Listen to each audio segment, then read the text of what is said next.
الحمد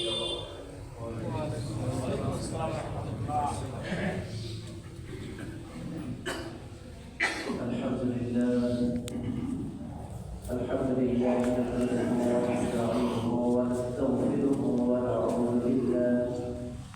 ونعوذ بالله من شرور انفسنا ومن سيئات اعمالنا من يهد الله فلا مضل له ومن يضلل فلا هادي له ونشهد ان لا اله الا الله وحده لا شريك له ونشهد ان سيدنا ونبينا وحبيبنا محمدا عبده ورسوله الذي ارسله بالحق بشيرا ونذيرا وداعيا الى الله باذنه وسراجا وقمرا منيرا اما بعد فقد قال الله تعالى في كلامه المجيد وفرقانه الحميد اعوذ بالله من الشيطان الرجيم بسم الله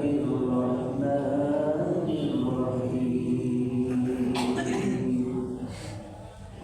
إن عدة الشهور عند الله 12 شهرا في كتاب الله يوم خلق السماوات والأرض منها أربعة حرم ذلك الدين القيم فلا تظلموا فيهن أنفسكم وقاتلوا المشركين كافة كما يقاتلونكم كافة فقال النبي صلى الله عليه وسلم لم أراك تسوق شهرا من الشهور ما تسوق من شعبان قال ذلك شهر يغفل الناس عنه بين رجب ورمضان وهو شهر يرفع فيه الأعمال إلى رب العالمين أحب أن يرفع عملي وأنا صائم إن الله وملائكته يصلون على النبي يا أيها الذين آمنوا صلوا عليه وسلموا تسليما اللهم صل على محمد وعلى آل محمد كما صليت على إبراهيم وعلى آل إبراهيم إنك حميد مجيد اللهم بارك على محمد وعلى آل محمد كما باركت على إبراهيم وعلى آل إبراهيم إنك حميد مجيد اللهم صل وسلم وبارك عليه الحمد لله معزز محترم مصلين الكرام আল্লাহ সুবহানাহু ওয়া তাআলা দরবারে লাখ কোটি শুকর এবং সুজুদ যে মহান রব্বুল আলামিন আজকে রজবের 7 তারিখে আমাদেরকে জুমার দিনে মসজিদে আসার বসার তৌফিক দান করেছেন শুকরিয়া আদায় করছি বলি আলহামদুলিল্লাহ দুরূদ ও সালাম আমাদের প্রিয় হাবিবের প্রতি করছি সাল্লাল্লাহু আলাইহি ওয়াসাল্লাম আশা করি আপনারা ভালো আছেন সবাই আলহামদুলিল্লাহ আল্লাহ তাআলা আমাদেরকে ভালো রেখেছেন সুস্থ রেখেছেন নিরাপদ রেখেছেন এই জন্য মহান রব্বুল আলামিনের দরবারে শুকর আল্লাহ তাআলার দরবারে আরেকবার শুকরিয়া আদায় করছি বলি আলহামদুলিল্লাহ আল্লাহ রব্বুল আলামিন আমাদেরকে সুস্থতা এবং আমাদেরকে আল্লাহ তাআলা সকল প্রকার মুসিবত থেকে রক্ষা করে সুস্থতা দিয়ে আমার দান করুন আমিন আমিন যেহেতু আমাদের মাঝে রজব মাস চলে এসেছে আর শাবান মাস চলে এসেছে এই জন্য আমরা শাবান মাসের উপরে আজকে গুরুত্বপূর্ণ কিছু কথা বলবো বলি ইনশাআল্লাহ যেহেতু শাবান মাস রজব মাস এগুলো হচ্ছে রমাদানের পূর্বে রমজানকে প্রস্তুতি নেওয়ার মাস সেহেতু আজকে আমরা শাবান মাসের গুরুত্ব সম্পর্কে আলোচনা করব যাতে করে আপনারা আজকে আলোচনার পর থেকে আগামী রমজান আসার আগে আমরা প্রস্তুতি নিতে পারি যে যার মতো করে আল্লাহ তাআলা আমাদের প্রত্যেককে আলোচনা থেকে উপকৃত হওয়ার আমল করার তৌফিক দান করুন আমিন যাদের নামাজ হয়েছে আমরা সবাই সামনে এসে বসার চেষ্টা করি যাদের নামাজ হয়েছে আমার ডাক্তার ভাই আপনি সামনে আসেন, আমার পেছন থেকে যারা আছেন আরো যাদের হয়েছে একটু আপনি ইশারা দেন, তারা একটু সামনে আসুন। হ্যাঁ, আমার কাজী ভাই আপনার কাছে সামনে আসেন, একটু সবাইকে একটু সামনে আসুন, এদিকে আগায় আসেন, যাদের নামাজ হয়েছে একটু সামনের দিকে আগায় আসেন। আল্লাহ রাব্বুল আলামিন রমাদানের পূর্বে শাবান মাস আমাদেরকে দিয়েছেন প্রস্তুতি নেবার মাস। এই মাসে বেশি বেশি রোজা রাখার ব্যাপারে অনেক কথাই হাদিস শরীফে এসেছে। রাসূল করিম সাল্লাল্লাহু আলাইহি ওয়াসাল্লাম তিনি বলেছেন শাবান মাসের গুরুত্ব সম্পর্কে। রাসূল করিম সাল্লাল্লাহু আলাইহি ওয়াসাল্লাম বলেন, আন উসামা ইবনে যায়েদ قال قلت يا رسول الله صلى الله عليه وسلم ওসামা ইবনে যায়েদ রাদিয়াল্লাহু তাআলা বলেন, আমি রাসূলুল্লাহ সাল্লাল্লাহু আলাইহি ওয়াসাল্লামকে জিজ্ঞেস করলাম, লাম আরাকা তাসুমু শাহরান মিন আশ-শুহুরি মা তাসুমু মিন শাবান। তিনি বলেন, আমি জিজ্ঞেস করলাম ইয়া রাসূলুল্লাহ, আমি আপনাকে তো শাবান মাসে যে পরিমাণ রোজা রাখতে দেখি, আমি আপনাকে তো অন্য কোনো মাসে বছরে আর এত রোজা রাখতে দেখতে পাই না। রাসূলুল্লাহ সাল্লাল্লাহু আলাইহি ওয়াসাল্লাম তিনি বললেন, শাবান মাস রজব এবং রমাদানের মধ্যবর্তী এমন একটি মাস। বলছেন যে শাহরুন মিনাশ শুহুরি মা তাসুমু মিন শাবান, রজব এবং রমাদান এই দুই মাসের একটি মধ্যবর্তী মাস। ذلك شهر يغفل الناس عنه بين رجب ورمضان। এই মধ্যবর্তী মাসটিতে মানুষেরা গাফেল থাকে, অর্থাৎ শাবান মাসে রমজানের আনন্দের সাথে তো রমজান আসছে, বিভিন্ন প্রস্তুতি গ্রহণ করে, এই মাসে তার গুরুত্বপূর্ণ কিছু কাজ আছে এটা সে ভুলে যায়। রমাদানকে কেন্দ্র করে এই মাসে তেমন সে গুরুত্ব দেয় না, আনন্দের সাথে এই মাসটি কেটে যায়, কিন্তু এই মাসেও তার কিছু করণীয় আছে। সেটা কি? নবীজি বলছেন, ওয়া হুয়া শাহরুন তুরফাউ ফীহিল আ'মালু ইলা রাব্বিল আলামিন। রাসূলুল্লাহ সাল্লাল্লাহু আলাইহি ওয়াসাল্লাম বলেছেন, এটা হচ্ছে সেই মাস যেই মাসে আল্লাহ তাআলার নিকট বান্দার আমলনামা পেশ করা হয়। ফাউহিব্বু আন ইয়ারফা আন আমালি ফাউহিব্বু আন ইয়ারফা আমালি ওয়া আনা সাঈম। তাই আমি রাসূল পছন্দ করি আমার আমলগুলি আল্লাহ তাআলার দরবারে এই মাসে রোজা অবস্থায় পেশ করা। সুবহানাল্লাহ। আল্লাহ তাআলার নিকট বান্দার আমলকে পেশ করা হয়। রাসূলুল্লাহ সাল্লাল্লাহু আলাইহি ওয়াসাল্লাম বলেন, ইয়াসুমু শাহরাইন মুতাতাবিআইন ইল্লা শাবান ওয়া রমাদান। রাওয়াহু আবু দাউদ ওয়া তিরমিজি ওয়া নাসাই ওয়া ইবনে মাজাহ। নবীজি বলেন, আমি কখনো, উম্মে সালমা রাদিয়াল্লাহু তাআলা বর্ণনা করছেন, আমি কখনো নবী করিম সাল্লাল্লাহু আলাইহি ওয়াসাল্লামকে শাবান এবং রমাদান মাস ছাড়া একাধারে 2 মাস সিয়াম পালন করতে কখনো দেখিনি। অর্থাৎ শাবান এবং রমাদান মাসে রাসূলুল্লাহ সাল্লাল্লাহু আলাইহি ওয়াসাল্লাম একাধারে 2 মাস রোজা রাখতেন। তবে শাবান মাসে কিছু তিনি গ্যাপ দিতেন, কিন্তু রোজার পরিমাণটা অন্যান্য মাসের তুলনায় বেশি রাখতেন।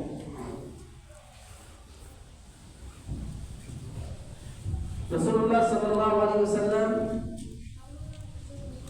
তিনি বিশেষ করে রমজান মাসের ফরজ রোজা তো রাখতেন, এটা সবার উপর ফরজ। আর এছাড়া বাকি মাসগুলোতে সোমবার, বৃহস্পতিবার, এছাড়া মাসের 13, 14, 15 এই মোটামুটি সপ্তাহে 2 দিন আর মাসের 3 দিনের রোজা। এটি ছাড়া স্বাভাবিকভাবেই বিশেষ করে যারা আল্লাহর বুজুর্গ বান্দা, যারা আবেদ ইবাদতকারী বেশি বেশি, তারা ছাড়া এই দিনগুলির গুরুত্ব আমরা তেমন কেউ দেই না। আবার কেউ কেউ রোজা যদি রাখি তো এই দিনগুলোতে রাখার চেষ্টা করি মাঝে মাঝে। আর রাসূলুল্লাহ সাল্লাল্লাহু আলাইহি ওয়াসাল্লাম এই দিনগুলিতে রোজা রাখতেন, সোমবার, বৃহস্পতিবার, এরপরে মাসের 3 দিন 13, 14, 15 এগুলি তিনি রাখতেন। কিন্তু শাবান মাসে তিনি এই সোমবার, বৃহস্পতিবার, 13, 14, 15 ব্যতীত পুরো মাসটাই তিনি রোজা শেষের দিকে একটা রোজা ছেড়ে দিতেন। রমাদানকে স্বাগত জানাবার জন্য আমাদের করণীয় হলো রমাদানের আগে শাবান মাসে কিছু কিছু রোজা রাখা। আমরা রমাদানকে স্বাগত জানাবার জন্য আমরা বিশেষ করে শাবান মাসের শবে বরাত যেটাকে আমরা বলি, সেই দিন আমরা রোজা রাখার চেষ্টা করি। বাকি শাবান মাসটাতে আমরা কিন্তু রোজা খুব কমই রাখি। কিন্তু রাসূলুল্লাহ সাল্লাল্লাহু আলাইহি ওয়াসাল্লাম তিনি এই মাসে শুধুমাত্র 15 শাবান শবে বরাতের দিনেই রোজা রাখতেন না, তিনি শবে বরাতের দিনের 15 শাবান ব্যতীত আরো বাকি মাসটি তিনি রোজা রাখতেন। পাশাপাশি ফরজ রোজা, রমজানের রোজা পুরাই রাখতেন, আর শাবান মাসের রোজাগুলিও পুরা করার চেষ্টা করতেন, কিন্তু শেষে 2-1টি রোজা ছেড়ে দিতেন যাতে করে ফরজ রোজার সাথে এটা মিশ্রিত না হয়ে যায়। তাহলে এই এতটুকু কথা থেকে আমরা জানলাম রাসূলুল্লাহ সাল্লাল্লাহু আলাইহি ওয়াসাল্লাম বছরে 12 মাসে 2টি মাসে সবচেয়ে বেশি রোজা রাখতেন। কোন মাসটিতে? বলেন, শাবান এবং রমাদান। আর আমরা রমাদানকে স্বাগত জানাবার জন্য কোন দিন রোজা রাখি? শবে বরাতে একদিন রোজা রাখি বা 2 দিন রোজা রাখি। কিন্তু রমজানকে স্বাগত জানাবার জন্য এই একদিনের রোজা নয়, রমাদানকে স্বাগত জানাবার জন্য আমাদের উচিত শাবান মাসে বেশি বেশি রোজা রাখা, চেষ্টা করা, নিয়ত করা, হিম্মত করা, আল্লাহ তাআলার কাছে তৌফিক চাওয়া যে আল্লাহ তাআলা আমাকে রমাদান আসছে সামনে, গুনাহ মাফের মাস, মাগফিরাত নাজাতের মাস, এই মাসে জাহান্নাম থেকে মুক্তি পাওয়ার মাস, এই মাসে আল্লাহ আমাকে রমজানের রোজাকে উদযাপনের জন্য আমাকে শাবান মাসে বেশি বেশি রোজা রাখার তৌফিক দিন। এখন আপনি বলবেন কেন শাবান মাসে রোজা রাখতে হবে? যেই গাড়ি আপনি চালান, মোটরসাইকেল তো মোটামুটি চালানোর অভিজ্ঞতা আছে আপনাদের, নাকি? কার মোটরসাইকেল আছে? এখান থেকে হাত আছে? মোটরসাইকেল আছে কার দেখি? আমার একটা আছে। এই যে মোটরসাইকেল, এটাকে মোটামুটি আছে না, আমাদের কাছে মোটরসাইকেল আছে। দেখেন, মোটরসাইকেলকে আপনি যদি এই শীতের দিনে কয়েকদিন না চালিয়ে বাড়িতে যদি ফেলায় রাখেন, স্টার্ট যদি মারেন, গিয়ার ধরে, গাড়ি আলাদা ভাই আউট করে গিয়ার ধরে না কেন? তাহলে এটাকে আপনি গিয়ার আপ করতে পারেন না, স্টার্ট করতে পারেন না, গিয়ারই তো ধরে না, গিয়ার আপ করবেন কই থেকে? এখন যেহেতু এটাকে গিয়ার ধরে না, তার মানে এটাকে এখন গ্রহণ করার প্রয়োজন। এই জন্য ওই যে চোখ আছে একটা, ওটা প্রয়োজন উঠাই দিতে হয় বা নামাই দিতে হয়, দিয়ে কয়েকটা গিয়ার মেরে গাড়িকে কয়েকটা একটু গরম করে দিতে হয়, পিক আপ করে দিতে, ঠিক না? কিছুক্ষণ তারপরে গাড়িকে আবার রাখতে হয় চালানো অবস্থায়, তারপরে গাড়ি যখন স্বাভাবিক গরম অবস্থায় ফিরে আসে তখন গাড়ি রানিং হয় এবং স্বাভাবিক অবস্থায় ফিরে আসে, ঠিক না? ঠিক। যা আপনার সামান্য একটা গাড়ি 3 দিন 4 দিন ব্যাক সপ্তাহে স্টার্ট না দেন, তাহলে ওই গাড়িটা প্রথম পর্যায়ে স্টার্ট দিতে চায় ঠান্ডা থাকার কারণে। এখন সামনে আসতে রমাদান একটা গরম মাস, মানে আপনার গুনাহ খাতা পুড়ে ছারখার করে দিবে। সেটাকে আপনি 1 বছর ধরে রোজা রাখলেন না, হঠাৎ করে যখন আপনি রমজানের রোজাটা রাখা শুরু করবেন, আপনি কষ্ট পাবেন, মনে হবে রোজার স্বাদ পাবেন না, রোজায় ভালো লাগবে না, শরীর ক্লান্তি আসবে, মানে তেলাওয়াতে ভালো লাগবে না, রোজা রাখতে কষ্ট লাগবে এবং আপনার শরীর খারাপ হতে চাইবে, আপনি দুর্বল হয়ে যাবেন। কিন্তু যদি এই মাসটা থেকে কিছু কিছু করতে শুরু করেন, তাহলে এটা রানিং হয়ে যাবে। রমজান মাসটা আপনার ইবাদত, বন্দেগী, আপনার ভালো কাজ, কোরআন তেলাওয়াত, কর্ম, পরিশ্রম সবকিছুর মধ্যে সুন্দরভাবে চলে যাবে, আপনি টের পাবেন। কথা বোঝাতে পারলাম? তাহলে রমজানটাকে সুন্দর করে স্বাগত জানাবার জন্য এখন আমাদের উচিত কিছু কিছু রোজা রেখে রমাদানের কথা উদযাপনের জন্য আমাদের শরীরটাকে ফিট করে নেওয়া। কি করে নেওয়া? শরীরটাকে ফিট করে নেওয়া। ফিটনেসহীন গাড়ি যেমন রাস্তায় চলে দুর্ঘটনার সম্ভাবনা থাকে, যারা সারা বছর রোজা রাখে না, শুধুমাত্র রমজান মাসে রোজা রাখে, আপনি খোঁজ নিয়ে দেখেন তাদের রোজা ভালো হয় না। আমাদের রোজা অধিকাংশই ভালো হয় না, ভালো হওয়ার কোথাও না। গাড়ি স্টার্ট দিতে ধরে না, আর হঠাৎ করে রোজা রাখলে যেটা আল্লাহ বলেছেন কষ্টের জিনিস, সেটাকে আপনি আগে চট করে চাইলে এটাকে ভালো করে করতে পারবো? রোজা কষ্ট আছে না নাই? আমরা আনন্দে রোজা রাখি কেন? এর দ্বারা গুনাহ মাফ হয়, কিন্তু রোজা রাখাটা তো কষ্ট। খানা নেই, পানি নেই, আবার যারা পরিশ্রমী তাদের পরিশ্রম করতে হয়, তো পরিশ্রম আছে, কষ্ট আছে, আর রোজার কষ্ট আছে বলেই আল্লাহ তাআলা বলেছেন প্রতিদান আমার কাছে অনেক বেশি। আর এই প্রতিদান কি? আমি আল্লাহ নিজে দিব। এই প্রতিদানের কথা আল্লাহ বলেনি, এই প্রতিদান হলো শুধু জান্নাত। সুবহানাল্লাহ। রমজানের ফরজ রোজার প্রতিদান কি? জান্নাত। তাহলে আমরা এতটুকু আলোচনা শুনে বুঝলাম আমাদের প্রত্যেকের উচিত রমজান আসার আগে, শাবান মাস চলতেছে, শুধুমাত্র শাবানের সবে বরাতে রোজা রাখবেন না আরো কিছু রোজা ধরে রাখবেন? কথা বলে দেখো, বুঝলে এমন একটা গেলা করে ফেললো, মনে করছে বলে আমাদেরকে একটা রোজা রাখাই লাগবে। আপনি না রাখলে কি আপনি তো একটা রাখাতে পারবো? চেষ্টা করতে পারবেন? বলেন ইনশাআল্লাহ। চেষ্টা করবেন। আমিও চেষ্টা করবো আপনাদের সাথে, আপনাদেরকে শুধু বলি আমিও চেষ্টা করবো ইনশাআল্লাহ। বলবেন ইনশাআল্লাহ। এই মাসে বেশি বেশি রোজা রাখবেন। রমজানের আগ মুহূর্তেও কিছু রোজা রাখবেন, শুরুর দিকে কিছু রোজা রাখুন। শাবান মাসে তো রোজা পাবেন, ওই যে শাবান মাসের একটা রোজা পাই আমরা 15 তারিখের দিনে। আগামী শুক্রবার দিবাগত রাতে আমরা শবে বরাতের রাত পাবো। শবে বরাতের রাত থেকে শনিবার শবে বরাতের দিন পাবো। সুতরাং 15 তারিখ তো রোজা রাখতেই হবে। তো আমরা ইনশাআল্লাহ 13 তারিখ থেকে রাখা শুরু করবো। 13, 14, 15, 13, 14, বলেন ইনশাআল্লাহ। তাহলে 3টা রোজা হয়ে গেল আলহামদুলিল্লাহ। শবে বরাত পেলে 3টা রোজা হলো। এছাড়া রাখার পরে আবার রমজান রাখতে আপনি আবার কিছু রোজা রাখার চেষ্টা করবেন। তাহলে দেখবেন রোজাটা সহজ পর্যায়ে আসবে এবং শরীরের সাথে ঠিক হতে শুরু করবে। শরীর রমজানের জন্য প্রস্তুতি গ্রহণ করবে। এই মানসিক প্রস্তুতি এবং শারীরিক প্রস্তুতির জন্য শাবান মাসে বেশি বেশি রোজা রাখতে হবে। আল্লাহ তাআলা তৌফিক দান করুন। আমিন।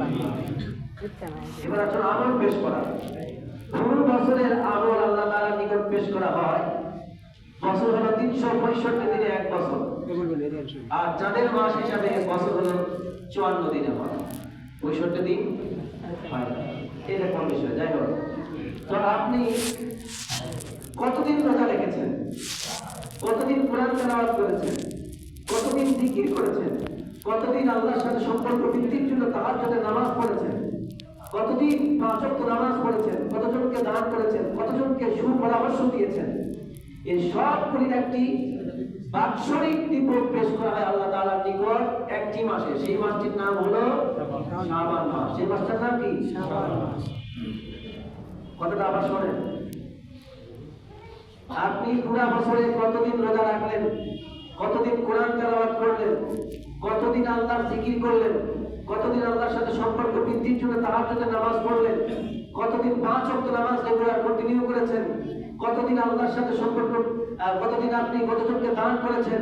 কতজনকে সুপরামর্শ দিয়েছেন? এই যে গোটা বছরের টোটাল হিসাব করা হলো, আপনি মোট কতদিন করেছেন, এই মোটটা টোটাল হিসাব করে আল্লাহ তাআলার নিকট বছরে এক মাস পেশ করা হয়। সেই মাসটি হলো এই মাস, শাবান মাস। সেই মাস কোন মাস? শাবান মাস। এই জন্য আমি এটার নাম দিয়েছি ক্লোজিং মাস। কি মাস? ক্লোজিং মাস। আল্লাহ তাআলার নিকট ক্লোজিং এর মাস। ব্যবসা বাণিজ্যের ক্লোজিং আছে না? সরকারি অফিসের ক্লোজিং আছে না? ঠিক আল্লাহ তাআলার আদালতে ক্লোজিং এর মাস হলো, তার অফিসে ক্লোজিং এর মাস হলো শাবান মাস। কি মাস? শাবান মাস। শাবান মাস বলে দিলাম তো আগে। এই মাস পুরাটাই হলো ক্লোজিং এর মাস। যে যত ভালো করবে তার ক্লোজিং তত ভালো হবে। পুরা বছরে কি করেছেন তার ক্লোজিং চলবে পুরাটা এই মাসে। এখন আল্লাহ তাআলার বান্দা আমরা, আমাদের চিন্তা করে দেখা উচিত আসলে আমি কতটুকু ক্লোজিং ভালো দিতে পারলাম, পুরা বছরে কতটুকু ভালো কাজ করেছি, আমার এই বছরে কার সাথে আমি খারাপ ব্যবহার করেছি, কত টাকা দুর্নীতি করেছি, আমি ব্যবসায়ী কাউকে ধোঁকা দিয়েছি। দিয়েছি কিনা, আমি অন্যে কাউকে কম দিয়েছি কিনা, আমি পরের কোনো ক্ষতি করেছি কিনা, আমি কারো সম্পদ আত্মসাৎ করেছি কিনা, অন্যের কোনো হক নষ্ট করেছি কিনা, কাউকে গালি দিয়েছি কিনা, কারোর উপর অত্যাচার করেছি কিনা। পুনরায় আপনাকে এখন চিন্তা করতে হবে এই মাসটাতে যে আল্লাহ আমার দ্বারা কি কি অন্যায় কাজ হয়েছে, আগামী ক্লোজিং মাস আসার আগে যেন আমার এরকমটা না হয়, আগামী ক্লোজিংটা যেন ভালো দিতে পারি। এই জন্য এখন থেকে প্রস্তুতি নিয়ে আমাকে আগামী ক্লোজিং ভালো দেওয়ার জন্য আগের চাইতে এখন বেশি ভালো হওয়ার চেষ্টা করতে হবে। মানে তাহলে সব আল্লাহর নিকট পেশ করা হবে। এই জন্য আল্লাহর কাছে তৌফিক কামনা করতে হবে। কি কামনা করতে হবে? এখন এই মাস আল্লাহ তাআলার নিকট আমাদের সামনে রমাদান মাস আসতেছে। রমাদান মাস আসতে পরে আমরা একটা দোয়ার প্রতি বিশেষ গুরুত্ব দেই, সেটা চাঁদ দেখার দোয়া। এটা আমি প্রত্যেক বছরই বলে থাকি, চাঁদ দেখার দোয়া শুধু রমজান মাস আসতে দিতে হবে না, প্রত্যেক মাসেই চাঁদ দেখার দোয়া করতে হবে ইনশাআল্লাহ। চেষ্টা করবো ইনশাআল্লাহ। চাঁদ দেখার দোয়া কি? আল্লাহুম্মা আনিল্লাহু আলাইনা বিল আমনি ওয়াল ঈমান ওয়াস সালামাতি ওয়াল ইসলাম রাব্বি ওয়া রাব্বুকাল্লাহ। আল্লাহ তাআলা 12টি মাস আমাদেরকে দিয়েছেন, এই 12টি মাসের প্রত্যেক মাসে চাঁদ ওঠে। এই চাঁদ দেখে আল্লাহ তাআলার কাছে আমাদেরকে দোয়া করতে হবে। কারণ এই দোয়াটি কেন করতে হবে তার হাকিকত আজকে বলে দিই, এটা আপনাদেরকে হয়তো বলিনি। কাফের মুশরিকরা চাঁদের পূজা করে, সূর্যের পূজা করে, আর আল্লাহর নবী যখন তাদেরকে দাওয়াত দিলেন, আল্লাহর নবী তাদেরকে চাঁদ দেখে পূজা না করে, চাঁদকে শ্রদ্ধা না করে, সূর্যকে শ্রদ্ধা না করে বললেন তোমরা যখন চাঁদ উদিত হবে, এই চাঁদের স্রষ্টা আল্লাহ, তোমরা তার কাছে দোয়া করো, এই দোয়াটি করো, তাকে শ্রদ্ধা করো না, তার পূজা করো না, বরং তার জন্য দোয়া করো। আল্লাহুম্মা আনিল্লাহু আলাইনা বিল আমনি ওয়াল ঈমান ওয়াস সালামাতি ওয়াল ইসলাম। ওয়া আল্লাহ, এই চাঁদকে আমাদের ঈমান, আমাদের নিরাপদ, আমাদের ইসলাম এবং শান্তির প্রতীক বানিয়ে দিন। এর দ্বারা কল্যাণ আমাদেরকে দান করুন। এ তোমার সৃষ্টি, রব্বি ওয়া রাব্বুকাল্লাহ, ও চাঁদ তোমার রব আল্লাহ, আমাদের রব আল্লাহ, অতএব আল্লাহ তোমার থেকে আমাদের কল্যাণ দান করুন। কিন্তু চাঁদকে পূজা করা বা শ্রদ্ধা করা যাবে না। এটা শিক্ষা দেওয়ার জন্য আল্লাহ নবী বললেন যে এই শ্রদ্ধা পাওয়ার যোগ্য না, এটা আল্লাহর সৃষ্টি, এর কল্যাণের জন্য আল্লাহর কাছে দোয়া চাও। সুবহানাল্লাহ। সুতরাং এই মাসে আমাদেরকে আল্লাহ তাআলার কাছে এই চাঁদ ওঠা দেখে আমাদেরকে দোয়া তো করেছি, এখন আগামী রমজানে যখন চাঁদ উঠবে তখন দোয়া করবো, বাচ্চাকে শেখাবেন এই দোয়াটা। এখন আসলে এই শাবান মাসে আমাদের কি করতে হবে? রাসূলুল্লাহ সাল্লাল্লাহু আলাইহি ওয়াসাল্লাম শবে বরাতের আমল সম্পর্কে বলছেন। শবে বরাত এটা আমাদের আরবি শব্দ না, এটা হলো উর্দু শব্দ, কিন্তু আমাদের আরবি শব্দ হলো নিসফে শাবান। আরবি শব্দ কি? নিসফে শাবান, শাবানের মধ্য। রাসূলুল্লাহ সাল্লাল্লাহু আলাইহি ওয়াসাল্লাম বলেছেন, ইন্নাল্লাহা লা ইয়াতলা'ু ফি লাইলাতিন নিসফি মিন শাবান ফায়াগফিরু লিজামি'আল খালকি ইল্লা লিমুশরিকিন ওয়া মুশাহিদ। রাওয়াহু ইবনে মাজাহ। নবী করিম সাল্লাল্লাহু আলাইহি ওয়াসাল্লাম বলেন, আল্লাহ তাআলা শাবান মাসের 15 তারিখ রাতে শবে বরাতে দুনিয়াবাসীর প্রতি দৃষ্টিপাত করেন, মুশরিক এবং হিংসুক ছাড়া তার সৃষ্টির সকলকে গুনাহ ক্ষমা করে দেন। কেবলমাত্র দুইজন ব্যক্তিকে তিনি ক্ষমা করেন না, ইল্লা লিমুশরিকিন, একজন হলো মুশরিক, আর মুশাহিদ, বিদ্বেষী, ভাইয়ের প্রতি বিদ্বেষী, হিংসা পোষণকারী, এমন ব্যক্তি ছাড়া আল্লাহ তাআলা সবাইকে ক্ষমা করে দেন। সুবহানাল্লাহ। তাহলে আমরা বুঝলাম শবে বরাতের একটা বিশেষ গুরুত্ব আছে, আছে না নাই? অবশ্যই গুরুত্ব আছে। তবে আমরা যে গুরুত্ব দিয়ে পালন করি ওই গুরুত্বের মূল্য নাই। শবে বরাতে হালুয়া রুটি খাবে, এটা খাওয়ার মধ্যে আমার কোনো বিরোধিতা নাই। মিষ্টি বিতরণ করে তাদের কোনো বিরোধিতা নাই। করেন ভালো, ইবাদতের জন্য আসছেন, একে অপরকে খাওয়ানো ভালো, খাওয়ানো ভালো। সালাম, মানুষকে খাদ্য খাওয়ানো ভালো, মানুষকে সালাম দেওয়া সওয়াবের কাজ, পুণ্যের কাজ, ঠিক না? কিন্তু ওই দিন যেটা আমরা দেখতে পাই, শবে বরাতকে উদযাপন করতে গিয়ে আমরা যে কাজগুলি করি মূলত এগুলি ইবাদতের মধ্যে পড়ে না। ওই দিনটাতে এসে আমরা আনন্দ উল্লাস করি, এরপরে আমাদের আর পরে সারা বছর কোনো খবর থাকে না। এই দিনে সবাই ভাগ্যকে পরিবর্তনের জন্য মসজিদে আসে, বাকি দিনগুলিতে আর ভাগ্য পরিবর্তনের জন্য চেষ্টা করে না। অথচ আল্লাহ তাআলা এই শাবান মাসের ব্যাপারে বললেন তিনি এই রাতে তার বান্দার প্রতি দৃষ্টিপাত করেন। কিন্তু আল্লাহ তাআলা বলেছেন প্রত্যেক রাতেই আমি প্রথম আসমানে সময় চলে আসি আর বান্দাদেরকে ডেকে বলি তোমরা আমার কাছে কি আছো, অভাব আছে আমার কাছে, অভাব মুক্ত হতে দোয়া করো, আমি তোমাদের অভাব মুক্ত করে দিব। কি আছো গুনাহগার, আমার কাছে গুনাহ থেকে পানা চাও, আমি তোমাদের গুনাহ মাফ করে দিব। কি আছো বিপদগ্রস্ত, আমার কাছে বিপদ থেকে মুক্তি চাও, আমি তোমাদেরকে বিপদ থেকে উদ্ধার করে দেব। এভাবে আল্লাহ তাআলা প্রত্যেক দিনই ডাকেন, ঠিক না? তাহলে শাবানকে আমরা গুরুত্ব দিতে গিয়ে বাকি দিনগুলোর গুরুত্বের কথা ভুলে যায়, সেটা যেন না হয়। এই জন্য আমাদেরকে চেষ্টা করতে হবে আল্লাহ তাআলা যেন আমাদেরকে বাকি দিনগুলোতেও আল্লাহর কাছে ক্ষমা চাইবার মতো মানসিকতা দান করে, বলুন আমিন। তবে শাবান মাসের শবে বরাতের দিন বিশেষ দিন। শবে বরাতের দিন কি দিন? বিশেষ দিন। এটা আমরা বিশেষভাবে পালন করব, কিন্তু বাকি দিনগুলির গুরুত্ব দিতে হবে। মনে থাকবে কথা? ওই দিনটা শুধু মিষ্টি খাওয়ার জন্য হয় না। মিষ্টি খাইলে বা না খাইলে কোনো ক্ষতি নাই, কিন্তু ইবাদতটা না করলে ক্ষতি আছে, গুনাহ মাফ পাওয়া যাবে না। ওই দিনের যে বিশেষ ছাড়, বিশেষ যে অফার আল্লাহর পক্ষ থেকে, অফার থেকে বঞ্চিত থাকবো।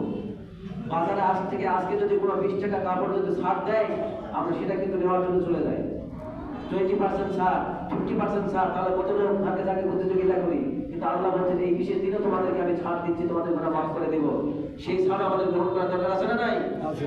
আল্লাহ আমাদের গ্রহণ করার তৌফিক দান করুন, আমিন। তাহলে এবার আসুন, আমি তাহলে শবে বরাত সম্পর্কে আপনাদের কনসেপ্ট ক্লিয়ার হয়েছে? আলহামদুলিল্লাহ। আরো কথা আছে, আর বলবো একটা আপনাদের বিশেষ কথা বলবো, সেটি হচ্ছে শবে বরাতে আমরা যদি আল্লাহর অফারটা পেতে চাই, তাহলে আমাদেরকে কয়েকটা কাজ